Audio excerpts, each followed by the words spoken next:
Револтот на вработените во дел од институциите утре ќе се излее на улиците низ главниот град. Притисоците и заканите нема да ги поколебаат вработените во обвинителствата, судовите, државното правобранителство, Фондот за здравство, народниот правобранител, како и дел од министерствата да излезат на улица за повисоки плати. Сите заеднички солидарно ќе одржиме еден голем протест утре, кој што ќе започне од пред зградата на ССМ, кој ќе продолжи со движење до собранието, каде што ќе бидат испратени пораки до народните избраници, ќе се оди до Министерството за правда и тој протест ќе заврши пред владата, каде што ќе бидат испратени пораки кои што се надеваме дека ќе вродат со плод.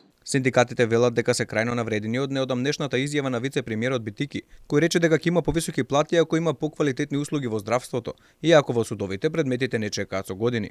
Ваквата изјава е тенденциозна, омаловажувачка и крајно непочитувачка за нашата работа. Судската служба е точно честни луѓе, кои по законски овластувања, како и по опис и попис на работни позиции не можат да имат никакви влијанија во одоговлекување на судските предмети. Величкова додава дека за работата на судската администрација доказ се бројките и парите кои се слеваат во државниот буџет.